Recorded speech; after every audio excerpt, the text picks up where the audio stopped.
बिस्मिल्लाहिर्रहमानिर्रहीम। आज़ाद कश्मीर हुकूमत की नाअहली के सबब आज़ाद रियासत आज श्रीनगर का मंजर पेश कर रही है। वफाक से फोर्सेस मंगवा कर जम्मू कश्मीर ज्वाइंट अवामी एक्शन कमेटी के खिलाफ क्रैकडाउन हालात को मजीद बिगाड़ने लगा। आज़ाद कश्मीर के अवाम और कानून नाफिज करने वाले इदारों का आमने सामने आना कोई मामूली बात नहीं। रियासत आज़ाद कश्मीर एक मुतनाज़ा और पाकिस्तान के ज़ेर कंट्रोल इलाका है और उसकी अपनी हसासियत मौजूद है। दोनों फरीकैन तहम्मुल, बर्दबारी और मामला फहमी का मुजाहरा करते हुए हालात को कंट्रोल करें। हालिया दिनों आज़ाद कश्मीर हुकूमत वफाकी नुमाइंदों ने जिस Jammu Kashmir joint action committee से मुज़ाकरात किए उसे ही कालादम करार दे दिया गया। फोर्सेस के जरिए क्रैकडाउन किया जाने लगा। यह सूरत हाल इंतहाई अफसोसनाक है।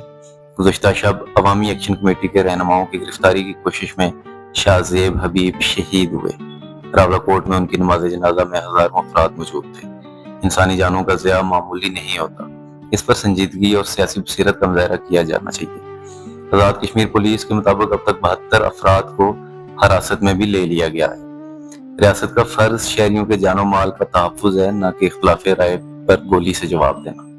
गिरफ्तारियां, तशद्दुद और मार धाड़, ये चीजें अवाम के दिलों में हुकूमत और रियासत के खिलाफ नफरत तो पैदा कर सकती हैं, मोहब्बत कभी पैदा नहीं कर सकती। इस जमन में इस्लामाबाद पुलिस व आज़ाद कश्मीर हुकूमत ने जब मंगवाई तो इस्लामाबाद पुलिस के मुतअद्दिद एहलकार आज़ाद कश्मीर में ड्यूटी पर जाने से इनकारी हो गए। इस्लामाबाद पुलिस की जानिब से बकरों का सदका भी दिया गया। मुक़द्दर हल्कों को यह सोचना होगा कि अवाम और इदारों का टकराव किसी सूरत मुल्क और कौम के मफाद में नहीं हो सकता।